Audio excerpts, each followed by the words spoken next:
E o Viver Ciência está de volta. Estamos falando sobre a pesquisa Promoção da Educação Alimentar no ensino fundamental com a integração da horta escolar e o conhecimento nutricional dos alimentos através de práticas lúdicas e criativas. Quem vai fazer perguntas sobre a pesquisa agora é Cleiciane Barreira, pedagoga que trabalha na creche da UFG. Eu gostaria de saber como manter uma horta escolar.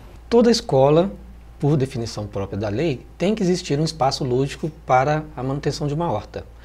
Há dificuldades sim, porque essa é uma atividade que deixou de ser trabalhada de uma maneira mais eficiente pelas escolas. Toda escola deveria ter, por força da própria legislação, esse espaço lúdico criativo. Se não houver, é preciso procurar as subsecretarias para haver uma estimulação dessas escolas para que esses espaços possam ser recriados. Ok, vamos a mais uma pergunta então. Gostaria de saber também como atender de forma inclusiva crianças com restrições alimentares. Certo. A criança que ela tem uma restrição alimentar, ela tem que ter um atendimento também diferenciado, seja na escola pública ou particular. Especificamente nas escolas públicas, a gente tem uma lei, né, que é a Lei 11.947 de 2009, que ela trata do Programa Nacional de Alimentação Escolar. Um dos vários aspectos abordados por essa lei é o atendimento específico dessa população. O que eu gostaria de colocar é que por mais que essa criança ela tenha uma restrição alimentar e que na parte da alimentação ela tem que ter sim um atendimento, né, uma alimentação diferenciada, ela não tem que ser tratada diferentemente das outras crianças, né? Tem que se trabalhar o professor, né, a merendeira na hora de distribuir a alimentação e entregar a alimentação daquela criança que vai ser diferente, tem que trabalhar com os coleguinhas que ela não é uma criança diferente, né? Ela é uma criança que ela é igual, mas que ela tem um pequeno modo diferente de se alimentar. Eu quero aproveitar para agradecer a participação da Cleiciane aqui no nosso programa. Como é possível fazer pesquisa a partir da graduação durante o curso de pedagogia? É o que vamos saber agora no quadro Caminhos da Ciência.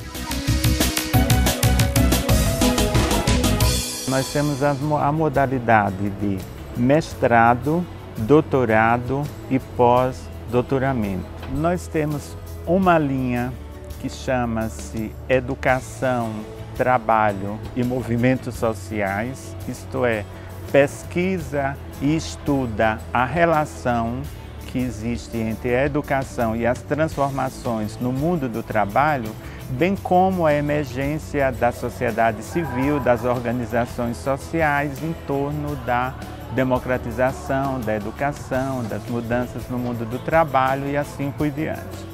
Uma segunda linha que chama-se Estado, Política e História da Educação, objetiva do ponto de vista dessa relação entre sociedade e Estado, entender como que a demanda de educação aparece, como que se consolida como políticas sociais no campo da educação.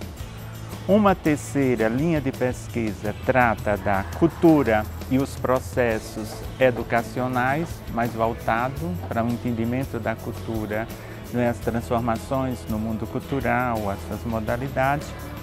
Uma quarta linha trata da formação, profissionalização docente e práticas educativas, não é? E por último, que a quinta linha seria de fundamento dos processos educativos, que você tem uma leitura, uma interseção mais ajustada entre os campos das ciências sociais, tais como a sociologia, a filosofia e a antropologia, no entendimento do objeto de estudo que é a escola ou a educação no seu sentido mais amplo.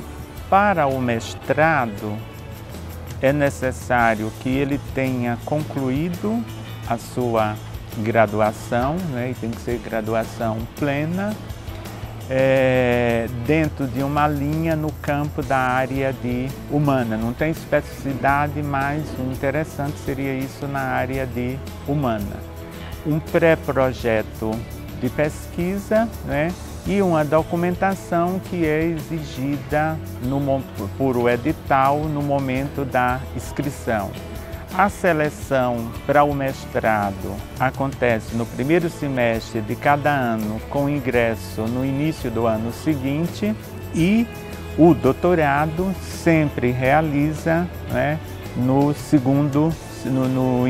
primeiro semestre de cada ano.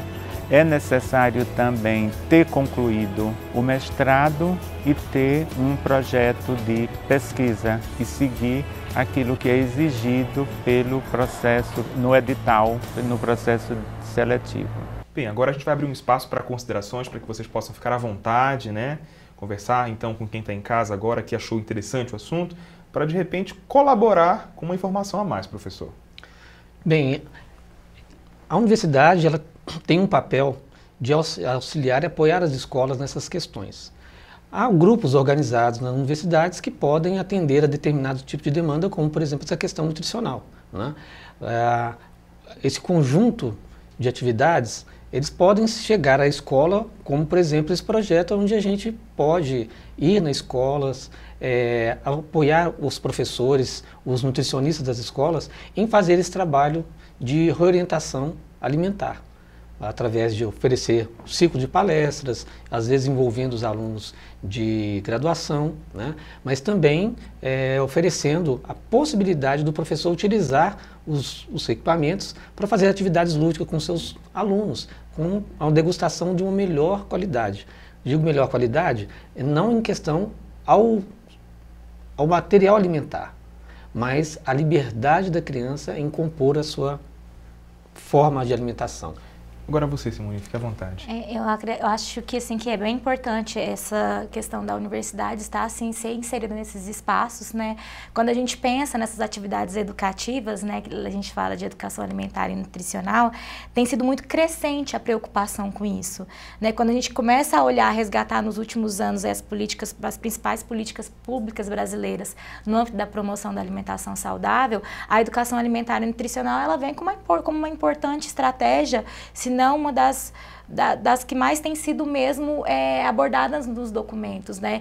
Quando você olha, por exemplo, voltando novamente para a questão da alimentação escolar, hoje, desde 2009, ela é obrigatória nas escolas, né? A gente tem um programa de alimentação escolar brasileiro que ele tem mais de 50 anos, que durante muitos anos ele foi pautado na oferta do alimento. A preocupação era ofertar o alimento para que mantivesse os estudantes na escola e tivesse rendimento escolar, né? Durante muito tempo a preocupação era essa, né? E aí a gente, mais especificamente do século 21 para cá, tem se aumentado essa preocupação. Então, em 2009 passou a ser obrigatório. Hoje toda a escola que tem, né, que é atendida pelo Programa Nacional de Alimentação Escolar, tem que fazer a ação de educação alimentar e nutricional, seja por meio de horta escolar, seja por meio de outras atividades lúdicas que podem ser realizadas nessas escolas, mas que é necessário fazer.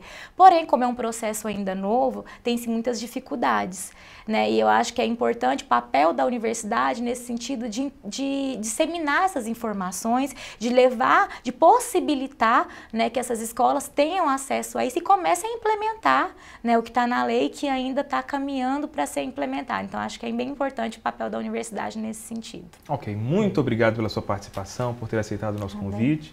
Professor, também eu agradeço imensamente sua colaboração desde as reportagens, mostrando para a gente o forninho, né, que foi muito interessante, mostrar aquele material utilizado. Obrigado e parabéns pela pesquisa. Eu agradeço a vocês e estamos disponíveis para qualquer solicitações que as escolas queiram o nosso apoio, a nossa ajuda em qualquer instância. Ok. Este foi o Viver Ciência, uma promoção da Pró-Reitoria de Pesquisa e Pós-Graduação da UFG e uma realização da Fundação RTVE. Aqui mostramos que o conhecimento científico está ao nosso alcance. Continue acompanhando a programação da TV UFG e até a próxima semana.